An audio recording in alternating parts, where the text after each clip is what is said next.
Hello everyone, it is the build-up show. I'm Paul Machin, Ross Chanley and Chris Pajak join me in the studios. We look ahead Liverpool, Porto, Champions League midweek action. I had one of those moments there when I was like, have we checked that we're not that stupid early kickoff? We had that clarified and confirmed? Yeah. Definitely, because it creeps up on you sometimes, doesn't it? You're like, hey, we're playing at 5:30. Right? Great. Has anyone thought of how difficult it is to get across Liverpool at that time of night? Yeah.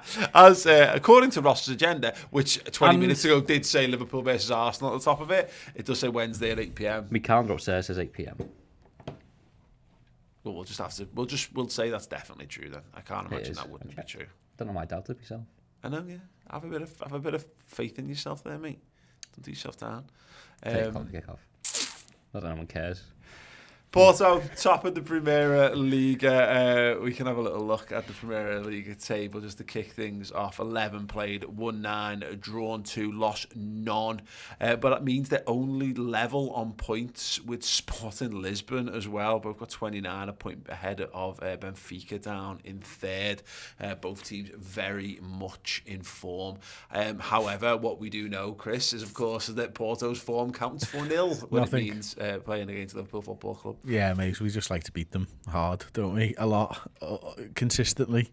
It's a weird game, though, this one, really, isn't it? Because of everything that's going around and Liverpool, already being through and stuff. If they've got a chance of getting something, it's probably this game against us. Yeah. Agreed. Yeah. The atmosphere's not going to be amazing, is it? At Anfield for a game that you don't need to win.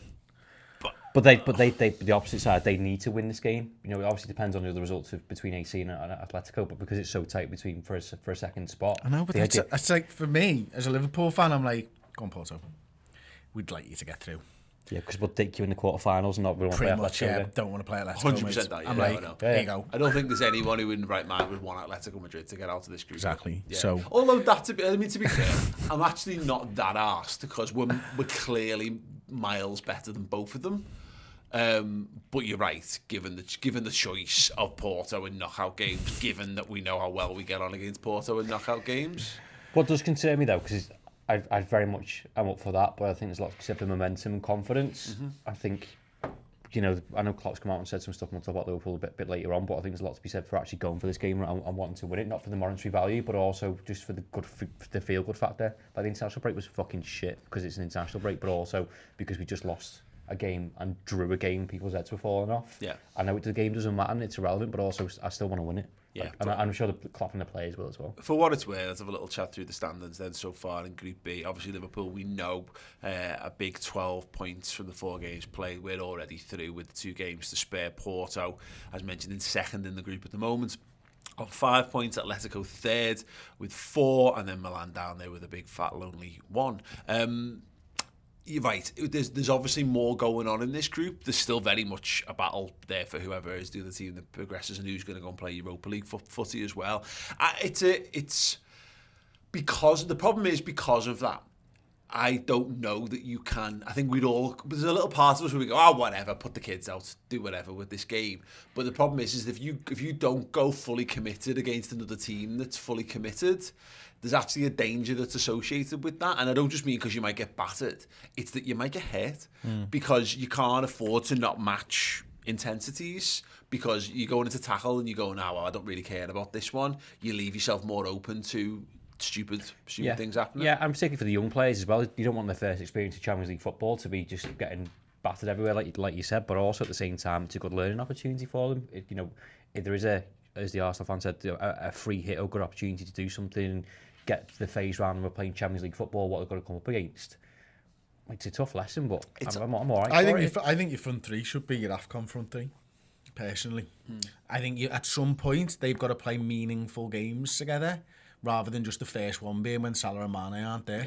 Yeah. I genuinely think that's the case, and whether it comes too soon for maybe a Divock Origi or something like that, I genuinely think you have to play who you think you're going to play during the AFCON. Well, we'll go through the players, but after the break, but to be fair, in terms of just the top line points, this is the thing. This is how you end up though, because we had this big kick-off around the Midtjylland game last year, and we played Jota and he got injured, and we shouldn't have been playing, but Jota was the fourth choice forward at that point. And the thing is, someone's going to have to play, because it's different when you've got a full-strength team and then you can afford to rotate your entire front three, because in a normal world, well, yeah, Jota, it would be Jota, Minamino and Origi starting this game, but actually we don't really know the fitness level of. You'd imagine Origi will be fine for this one, but with no Bobby available to you, just as a first teamer, so at least one of your normal lads is likely to play. Kay Gordon can't play, as we discovered this week, because he's not registered for the B side, because he's not been at Liverpool's academy long enough, because he's just technically a signing. Which is mad. I can't imagine. That feels like a really weird oversight, particularly because I think we've only registered 24 senior players as well for the. You don't need to register B team players, though, do you? No, but if you can't register them for the B team, you might as well have registered them for the A team, because we've got a slot. That would have been based on how many English people, wouldn't it? Though you can have unlimited homegrown players. Register unlimited homegrown players. Up to you. That's what I mean. He's not homegrown. Sorry, but he. Oh yeah, that's a good point. Oh, yeah. So, sorry, yeah, you're right. Yeah. Oh, that's mad. So there's it's bizarre anyway. There be players again for Liverpool that are not just kids that are fringe players that need game time. I agree with the front three, but I wouldn't do Jota. But also, there's people coming back from injury that you could play, so it's not a case of just throw the game away and whatever. There'll be people there that need game time and need competitive games of football going into a busy period. Nice. Yeah. I mean, look, I know we're going to talk about it after the break and stuff, but I think if you're looking at it sort of top down, the midfield's where the injuries are. If you're resting anyone in this, it's probably the midfielders, because they're your weakest sort of group of players at the moment, aren't they? Mm-hmm. Yeah, but it's all over. Really, in terms of the centre halves, there's some interesting questions around that. We've got interesting questions, and a lot of this will depend upon who's in training Monday afternoon, who's in training Tuesday for this. I think there'll be some late decisions to be made, but I'm not. There's a couple of lads there that I'm not against going again, and it's not about whether they played at the weekend or not. It's actually who's coming back in. So like Oxlade-Chamberlain is a good example of this. I got no problem with Ox starting again, and in normal ways you'd be like, well, you wouldn't, because he's done back-to-back games, etc. But there's a good chance that he's not in the team come Southampton. Hence Fab Thiago for that, haven't you? Exactly. Although there is I guess a potential point of Ox has done really well against Arsenal, put up against another one of his former teams at the weekend, and make so you maybe get a better level out of him or whatever. At what point does he become our player? Like, can people stop talking about who he used to play for? Do you know what I mean? Like, we've had him since 2017. When we're not playing teams that he hasn't already played for. Fucking mad. Yeah. Well, he plays 10 games of football in a row, Chris. He's been here for 4 years. You're talking about he's just arrived. No. You know what I mean? Like, the way that the commentators were speaking at the weekend about him, I'm like, he's been here for 4 years now. Like, forget it. Yeah. Like, you know what I mean? He's our player. A very well established. He's won more stuff with us than he did with them. Yeah. Stop it. Yeah. That's true, absolutely true. But yeah, there's a bunch of those things, and then I guess the question is of the young lads, because I don't foresee this world where we're going to put our League Cup team out here. Least of all because we can't quite do it because of who's registered and who's not, and what have you, and of course because of the other injuries. We won't want to lose. Klopp doesn't like losing football matches, and we are also very much in this rhythm of 2 games a week, and actually being in that rhythm does help you as you go into December, because you're used to it and your opponents aren't, which is when you iron sharpens fucking iron. That's how Klopp thinks of it, you know what I mean? You just got to keep going, and you're going to get better because you keep going. You get fitter, you get stronger, you get more used to it. Try telling Mohamed Salah that he's not going to play in these 2 games, but also then you're telling him he's playing in 2 games where he's got no one around him who's going to help him score goals. But what's the priority right now? It's the Premier League. We've got ourselves into a position where we're able to have this debate. It's not a case of we have to play our strongest 11 or what's available so we can qualify for the next round. We've worked hard enough to finish top of the group. Now, I agree with everything that's been said of, Salah will want to play this game, and the rest of them will as well. But also, there's a busy month, a busy period coming up. Salah's going to want to be fit for AFCON. He's going to go and do that. Same with Sadio Mane. But also, they want to be fit for all the Premier League games that mean something. I'm not saying that this Champions League game doesn't, but it doesn't. Because, doesn't mean anything to Liverpool. but it doesn't begin in terms of points. I am thinking about the Premier League when I say start the lads who are fucking going to play during AFCON. But that's all about the Premier League. That's about getting sure that they're ready. They've played together games that matter against good against good opposition. But I think I think you're right there. But I don't think I'm not sure that Jurgen Klopp necessarily. When we say about prioritise, I guess it's our understanding of what we mean by that is how heavily we rotate. What I'm kind of saying is, I wouldn't be shocked if we didn't rotate anywhere near as much as we feel we rotate. By the way. I think it will be. I don't think we ever really do more than 60-40. Yeah. You know, as far as a split goes, kind of thing. And I think what this allows us to do is make sure that it's definitely 40 for the 2 Champions League games, and you can just preference whereas I actually think we've done a little bit the other way. You know, and you've got times. the 5 subs you can use as well, so it doesn't have to be like whatever starts. You know, Salah could play 45 minutes, and the game could be pretty much done, being Porto and stuff like that. My concern is, Hendo was a great idea of this at the weekend. Was what would you rather have? Would you rather have Tyler Morton come off the bench, or would you rather have him start? And by that, let's say in place of Jordan Henderson as an example, and I think Henderson will probably just play this just because he needs to. He probably just want to get him up to speed. But if you need to see a game out, do you want to have Tyler Morton coming onto the pitch, or do you want to have Jordan Henderson coming onto the pitch? And that'd be it's another interesting mindset to see the manager of what he feels. What are you best having your subs bench loaded with? And I think that could be to counter my point. We might actually find that maybe it's 1 or 2 players weaker, but on the understanding that because you've got your 5 subs, you can do whatever you want off the bench. It's the fear, isn't it? If you know the injuries that we already had, the Jota one from Midtjylland that you've already mentioned. I personally wouldn't play a strong team because I want Salah, Mane, everyone else in the midfield and centre backs to be as fit as possible for the rest of the Premier League games. I want to push them into the red zone or fitness, and it can go both ways in terms of momentum, confidence, playing to 2 games a week. I get what you're saying, but also there's a lot of football to be played. If you can reduce the injury risk. I know Salah doesn't get injured anyway, but if you can reduce that, touch wood. What the fuck are you doing? Do you know what I mean? But why play him in something that you don't have to play him in?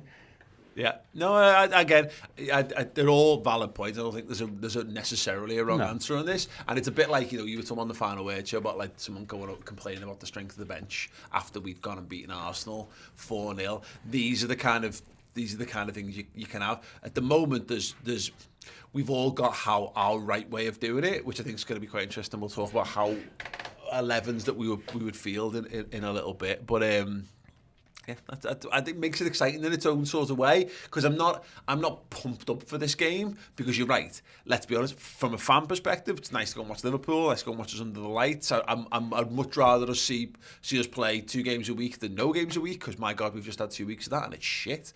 But Southampton's the one that I've definitely got my eyes on, because there's nothing more to gain in the Champions League. We're not going to get a better. It's not going to sort our coefficient out, and it's not going to win. You're not going to win any more prizes, and you're not going to get a better draw in the knockouts for doing this. Although maybe we are, because if you roll over for Porto, then maybe it gives us, as I mentioned, Liverpool might need the money. Yeah. Salah's going to end up with a big fucking goal bonus this year. If we get £2 million, he might be able to cover some of that. Or don't play him so he doesn't score goals, Chris. Yeah. Fucking 3D chess over there, mate. Welcome to Nandan, who's just joined us as the first team member here on YouTube. And Trig Josh says, we just decided to do a quick advertisement for Ghostbusters Afterlife, apparently. So I saw Ghostbusters Afterlife on Saturday. It was brilliant.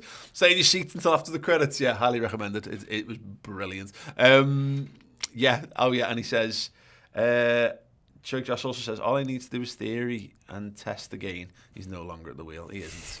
Never mind. Right, we are going to take a very short break. We've got a trivia question before we go. What was the score the last time Liverpool played Porto at Anfield, and who scored? A little break, and we're back after this.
Hey, welcome back. Yes, our Christmas sweatshirts are available for a very limited time. I am reliably informed by Chris Pajak, who knows more about these things than I, that the international guaranteed shipping deadline is the 24th. You've got 2 days, man. 2 more days on from Monday, the 24th of November. So if you want to guarantee that your sweatshirt arrives before Christmas, then get them ordered in the next 2 days. Go to redmenmerch.com and get involved. Loads of range of designs and colours and loads of amazing stuff over there as well. If you want to get some gifts for yourself, friends, family, support the Mighty Reds.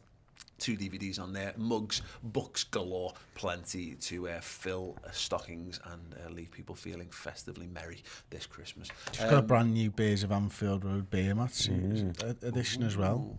Nice. What's Very that? good. The beer mats. The beer mats, yeah. Third edition. Very nice indeed. Yeah, check them all out. The quality. They're a great little stocking full of them. Absolutely, absolutely indeed. Right, okay. The trivia question was: what was the score the last time Liverpool played Porto at Anfield, and who scored? Let's see if anyone in the comments has got this. Brenton Wood has got it. What did he say?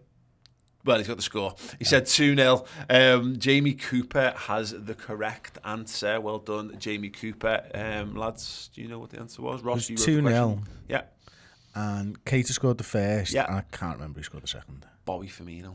There you go. Well done. I'm sure the people got it, but it was Jamie who I spotted there first and foremost. So give yourself a huge pat on the back, you wonderful person. Right, let's dive into it then. How are we going to line up for this one? I'd imagine Kanate comes in. Yeah, he's got to start. I think the advantage here is, I think I'm right in saying he didn't go anywhere during the international break. So for me, it was a bit of a toss-up last time out, whether it would be Kanate or Matip to play alongside Virgil van Dijk. Because Matip gets it, Kanate then goes in for this game for me. It's quite a simple, that's it. Other than that, there's so many things that you could or couldn't do in this game. It's obviously injury dependent as well. Down in 11. Go for it. I want to hear Go on. 11. Because you seem dead set on basically play the tea lady and all them other really tired jokes that we've already seen already. Yep, did that on Twitter. Yeah, Kettler and goal. Williams, if he's fit, right back. Kanate and either Gomez or Phillips, either a centre half. Okay. Beck or Bradley, left back. Right back. Well, yeah, swap with Williams, whatever. You said Williams. I think you said Williams left back, but it's fine. Well, swap them, whatever. Free for all. Do what you want. Morton, Jones, and Ox in the middle, and then Origi, Taki, and Poor Ox. Balghizi. He's not playing Saturday. That's a good point. Well presented. Sorry, who are you front three? Taki, Origi, and Balghizi. Okay. Interesting. Chris, I know you're going to do an 11. You start an 11 prediction. Yeah. What? Give us a team. I think can I start with the forwards? Ox in the 9. Because he's not playing Saturday. Fascinated to see how well you get to the midfield, what you've done here. Yeah, I've thought about that, What are you putting Divock out there? Origi. No, actually, that's a good point. Okay, I've stumbled at the first hurdle there. Origi, Minamino, Jota. Right? Okay. Kostas Tsimikas, because if he plays, we don't concede goals. Apparently. Doesn't matter, does it? Don't want to concede a goal, mate. Okay. One defeat at home can quickly turn into 6, I've been told. And, I lived through it last season. season. Have you just named you from 3 and then gone straight to left back, by the way? Straight to left back, mate, yeah. I actually didn't suggest that he was playing left back. He might be playing centre half. Okay. Not sure, yeah. Or in goal. Kanate is playing right-sided centre half, maybe. Virgil van Dijk, Trent Alexander-Arnold, Fabinho, Henderson, and Oxlade-Chamberlain. God almighty, right. Did anyone jot that down while he was doing that? He's talking about the goalkeeper. Alisson. Honestly, you're on the wind-up. You're on the wind-up. Quite honestly, and it was, to quote, I think it was Steve from the build-up for Arsenal, it was like, Tyler Morton FC, so he's literally the first name on the team sheet here. Without a doubt, Tyler Morton just starts this one. But I think we'll go stronger for this one than we will AC Milan. because this game still matters, and I think there's a little bit of honour in it all at the moment, and it's Anfield, and we've just had a little bit of a tricky time in the last few weeks, and it hasn't become thick and fast, and and a few players have had an international break as well. So I think it will be Fabinho, Tyler Morton, and Oxlade-Chamberlain in midfield. The only issue in the centre halves is if Gomez isn't fit, which I don't think he is, and we might just play Virgil again, because I don't think we've got a left-sided centre half otherwise. Pretty big now. But he doesn't play left-sided centre half. We played Reece Williams there. Well, it does matter because it doesn't matter to Ross. Based Based on everything he said in the last 20 minutes, it really doesn't matter. tirade about people who just say things as fact ahead of games. But this one doesn't matter. All right, you play Fabinho and see what he gets in. See what happens because you don't have another DM ball. This game does matter. The game itself actually matters. Like next week doesn't matter. If Liverpool give their all here. Because I think Klopp buys into because there's stakes for the group, and it's because I think Klopp's integrity matters in this, because I don't think he would want a situation where the roles were reversed, where we needed a good result or whatever against someone, and the other team in the group were playing against a team of kids or whatever. He should let Porto score 3 goals and celebrate every goal by holding his fucking nutsack like Okay, yeah, let's definitely do that. Yeah, let's definitely. I think that's actually the much better approach. Dignity be damned. Yeah, I don't. So like I say, I suspect we will be. I think Virgil will probably start. I think it'll be Canate, and maybe they look at Gomez and see how he's doing. Is he likely to be fit for further on down the line? I don't know. Tsimikas might as well carry on playing, because if Robbo wasn't fit enough to start the weekend, then again leave him for this. If he's fit enough, you can have a conversation about Southampton. But I think Tsimikas deserves his run in the side. I thought he was sound.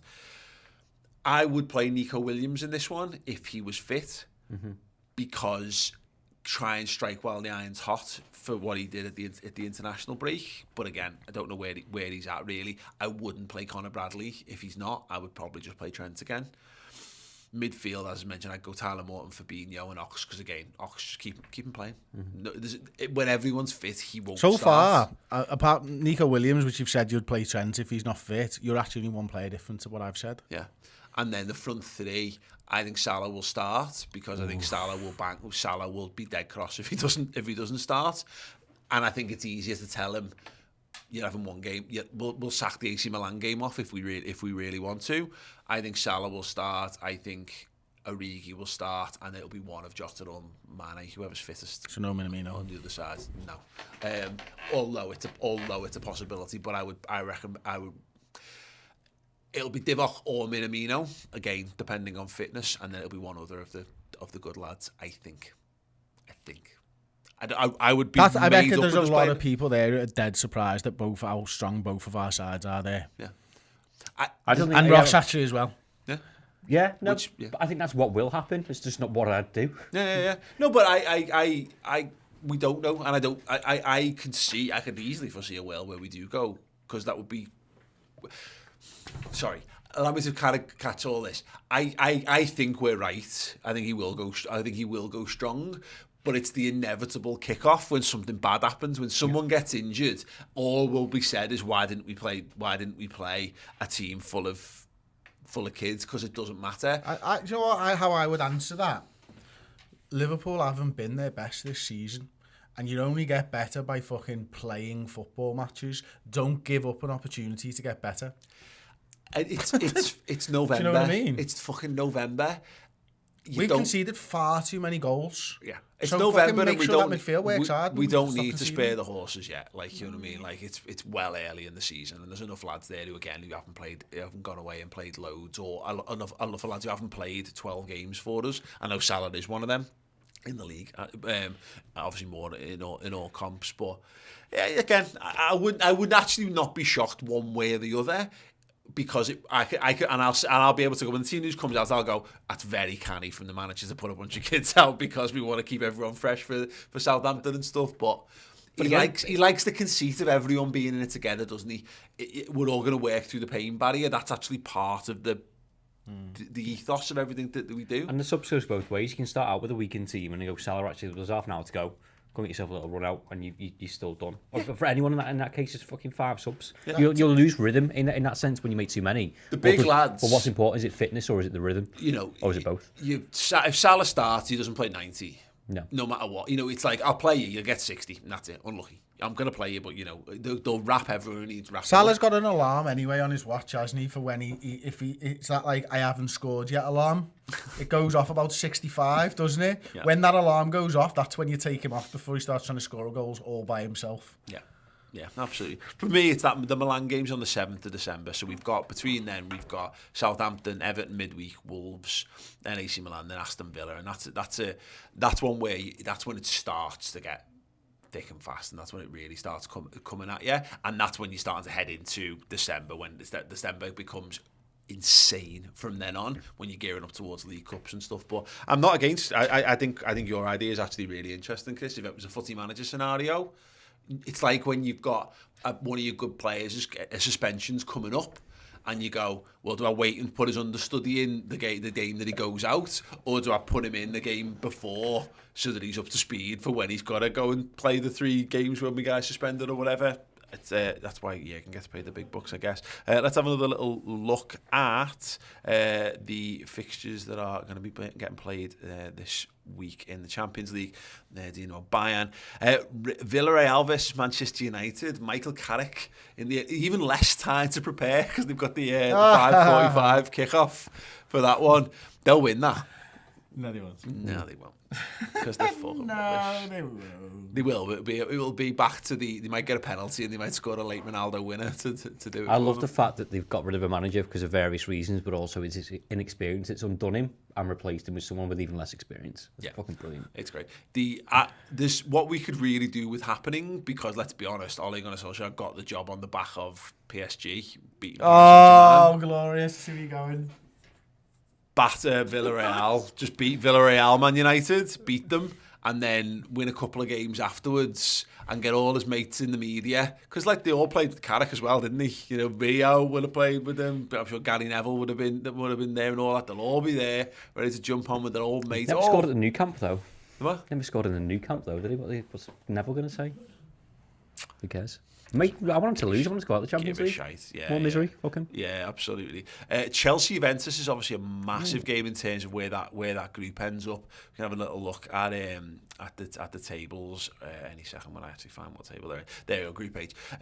Chelsea 3 points behind Juventus. When we're keeping an eye on what's happening around the league, Chris, the fact that Man City and Chelsea still have things to play for in the group. This is what you're looking for at this time of the season. I know we're talking about going strong for this game, but it's your intensity, and again, it's that point of whatever happens on 60, 65, 70, you can take all of your players off because you don't have to. You're not throwing the goalie up with 5 minutes to spare in this one. Is kind of what I'm driving at. Whereas Chelsea want to top the group. City want to actually make sure that they get qualified. That's what we're talking about. There's just little differences when you know the group's shown up, isn't there? So I'll give you an example of this, and it might not be the perfect example or whatever, but sometimes when a player's getting moved off after 70, you go to them, empty the tank. Yeah. Last 15 minutes or after half time, empty the tank.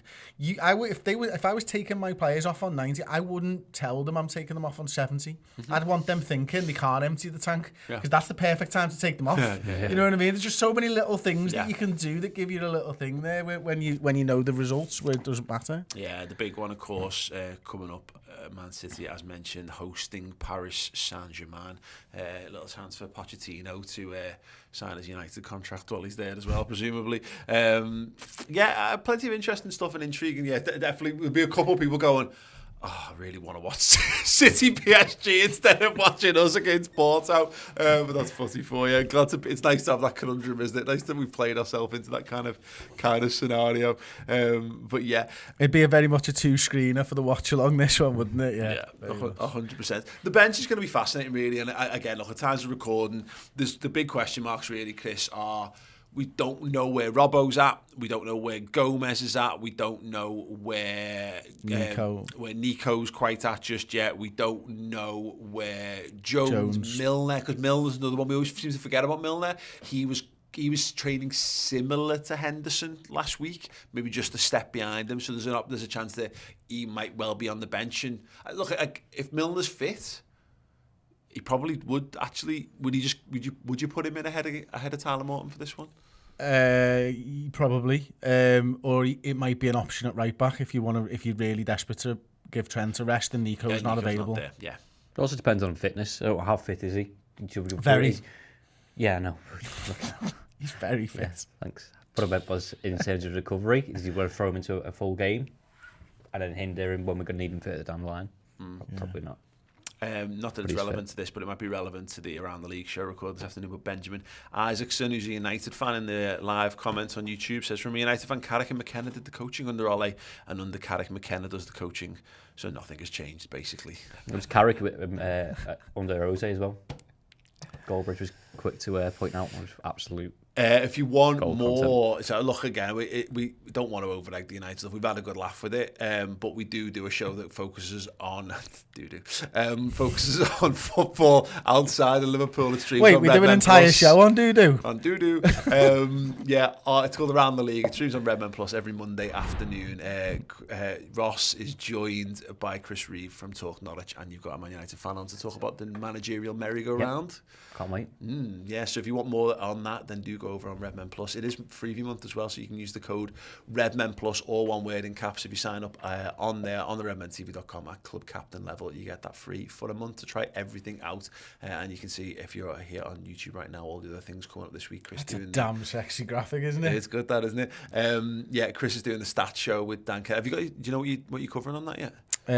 We'll do a little bit about the Arsenal game. And then I'm not 100% sure, but I think I might do some pressing stuff in the final section. Interesting. We'll leave the middle section up to the guest. Very cool. 8 days left to get that. Yes, 8 days left on the freeview month, so obviously we're running that code for this month. If you sign up today, that basically pretty much takes you up until Christmas, so perfect time to get on board. We have got, just on the Cop Canada feature, we have got a wonderful little feature coming up, exploring the derelict Melwood, and giving some history and insight behind that, and all overgrown grass and all. There's going to be on there, and we're doing the 50 greatest Liverpool players of the Premier League era on Christmas Eve and Christmas Day as well.